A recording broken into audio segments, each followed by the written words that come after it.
Do you like rock and roll? Do you like extreme sports? And most of all, do you want to know about the first Indo-European civilization? The band of warriors sickly obsessed with their ability to win in battle, making them into the walking embodiment of heavy metal of the Bronze Age. The one and only who had the guts to stand before the mighty city of Babylon and say, "I could beat the heck out of them." Then you are in the perfect, oddly specific place. This is the rise of the Hittite Empire. Long ago. Oh, hello there. Yes, I'm a real person, not a perpetual soul traveling through the eras in the bodies of avatars drawn by the very talented Aaron. Go follow him on Twitter, he's great. And yes, I refuse to call it X. Anatolia was inhabited as far back as thousands of years ago. I don't know what made our ancestors think that the mountainous areas where nothing rose and the hostile wild plains were the perfect places to build Göbekli Tepe, the first temple in history, and Çatalhöyük, the first city. But between 5000 and 3000 BC, Indo-European migrations also thought the place was great, because they moved there, living in a few tribes and villages, surrounded by the ancient Anatolian farmers. After 2000 BC, many settlements started to proliferate in the area, many of which traded with Assyria and many of the cities of West Asia. Although independent from each other, they had something very important in common: bronze. In Anatolia, this alloy was made by melting copper and tin together, but in other places it could also be made from copper and arsenic, making it into arsenic or bronze, the one used mainly in Mesopotamia. This last one, although the alloy itself wasn't toxic, the fumes that came out of its production were, and very much lethal. The following 200 years would be the perfect time for them to show off their armors and weapons, because many of the Anatolian sides will go at war with each other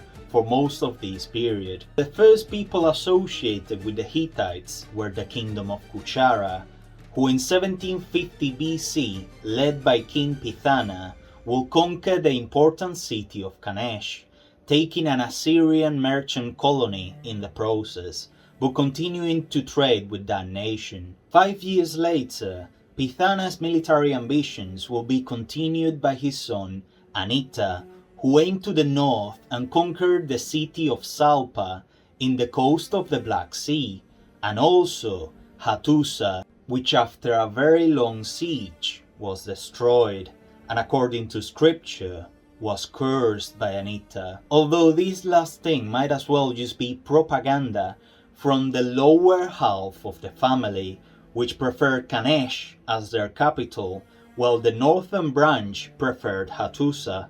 The inhabitants of Hattusa called themselves Hatti in honor of the original Anatolian inhabitants of the place, who after merging with the Indo-European Kuchara became what we today call the Hittites. Anita was probably the first true king of these people, and also the first one to commission a document in Nesite, the Proto-Hittite, and also the first written Indo-European language, making the Hatti into the first civilization that spoke an Indo-European language. This king was succeeded by King Susu in 1720 BC, but about 10 years later, the city of Kanesh was destroyed. Although we don't know how, this gave a lot of power to the northern branch of the family, which split in two, Salpa on the coast of the Black Sea, and Hattusa a little bit to the south. This is when it starts to get a bit confusing. There's a lot we don't know about the early Hittites. So now I'm going to speak to you about two kings who are widely believed to not even be real. So bear with me. Husilla from the city of Salpa defeated the other half of the family and took the throne, making Hattusa into the definitive capital of the Hatti. But in 1680 BC, another man will seek to usurp the kingship before it was fully fledged. He was from the area of Hurma, a land that is yet to be discovered, but would have probably been located in the mountains south from Kanesh. His name was Labarna I. He defeated Husiya and took the throne, but he made sure to adopt Husiya's grandson, Hattushili, who will be very important later on, to maintain popularity within those who were loyal to the late king. This is why Labarna I is considered by some to be the first true king of the Hittites. The problem starts when you find out that Labarna is just a title, one used by many kings of the time, so most of scholars agree that Hattushili was actually the first. So as we move to the Old Kingdom period, and we talk about Hattushili being on the throne in 1650 BC, we're definitely talking about real people again, I promise. His name literally means man of Hattusa, although he originally reigned from the city of Kushara, and it was only after he rebuilt the city of Hattusa that he probably adopted that name. He adopted the lion as his symbol and was an extremely ambitious leader who, just like his people, was very proud of his ability to unalive others in an organized manner, also called war. And his earliest military achievement will be the reconquering of all of the other Hittite cities, plus a few more, getting to the highest extent these people ever had. And it was then, ruling over many different cultural groups, that he made his kingdom into the Hittite Empire. After completing this arduous and expensive task, he was ruling a domain in crisis, lacking resources and wealth. He had to find a solution for this, and the first one that came to his mind was to look for the closest wealthy kingdom, and the one will be Jamhad, strong ally of the empires of Mari and Babylonia, since it was an Amorite-ruled nation. These might be the same Amorites mentioned in the Bible as enemies of Israel, really bad people whose worst and most horrible sin was to believe in different gods. The man of Hattusa didn't budge before taking his entire army all the way to Jamhad, but once he saw its capital, the famous Aleppo, called Halab at the time, he decided his people weren't in a position to take down its walls, so he rather aimed at the city of Alalak, and after a long siege, the Hatti ended up destroying the city. Yeah, these people had a bit of a bad habit when it comes to raiding cities and earning territories out of it, but although Alalak was an important trading center,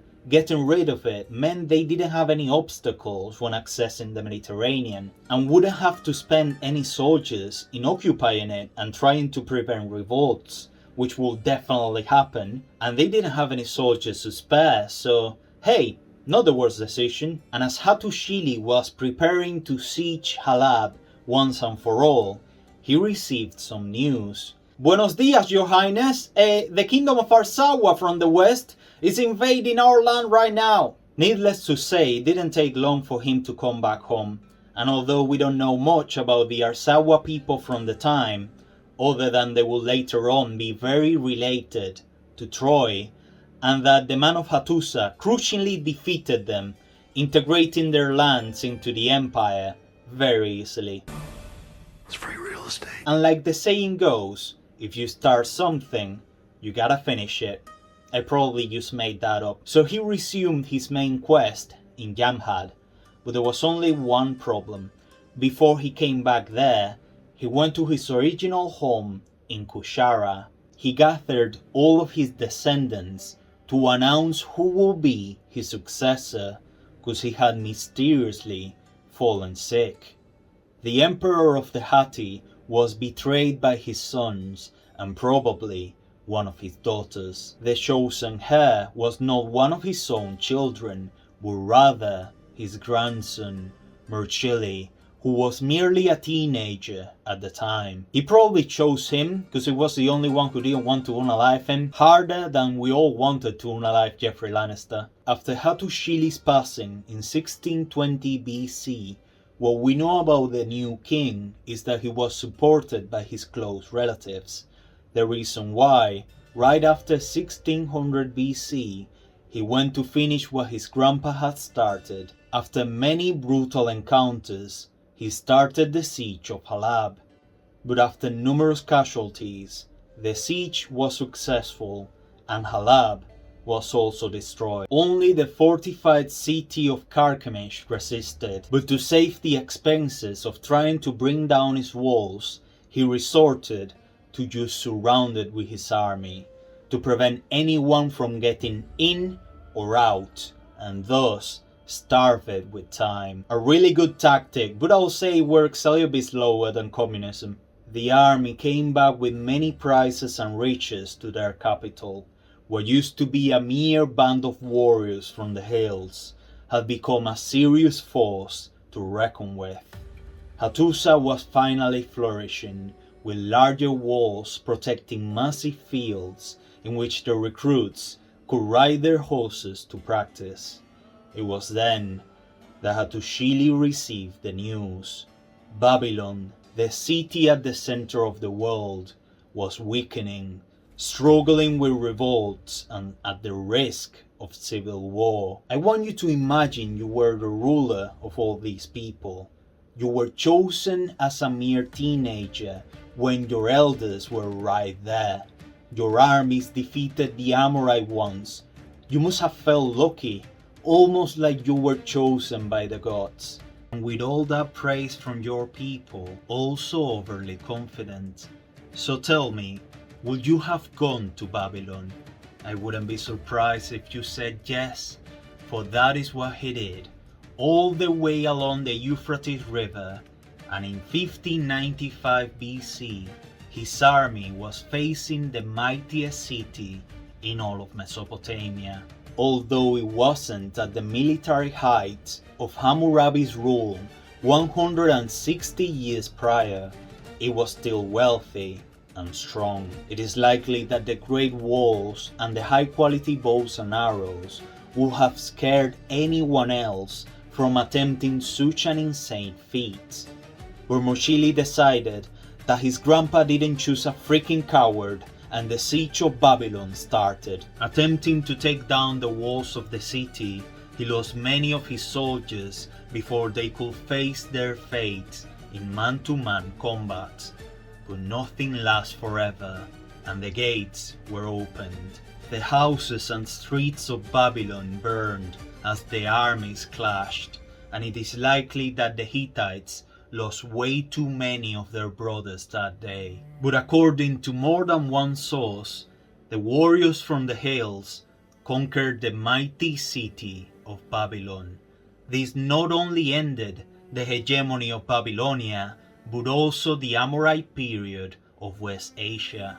Much of the info from the campaign is not known, but the Kassites from the Zagros Mountains, who didn't like Babylon at all, must have been like, the enemy of my enemy is my bro, you know what I mean? And they seem to have teamed up with the Hittites, and they probably weren't the only ones. The Hittites occupied the city for a bit, but Hattushili, just like his grandfather, wasn't too interested in spending soldiers that he didn't have in occupying a city that was way too far from their capital. And as he received the news that his family was conspiring against him, he took his decision. Keeping Babylon would be stretching too far and too thin, so as they came back to Hattusa, it was their former allies who sat in the empty throne, starting the Kassite period of Mesopotamia.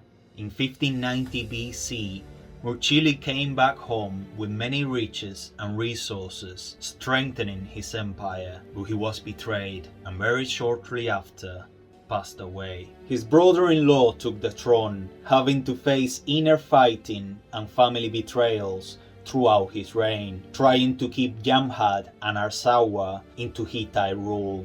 But unfortunately, most of the following 8 kings ruled for short periods and were not nearly as competent as them who came before. Jamhad and Arsawa became independent, heavily weakening the empire.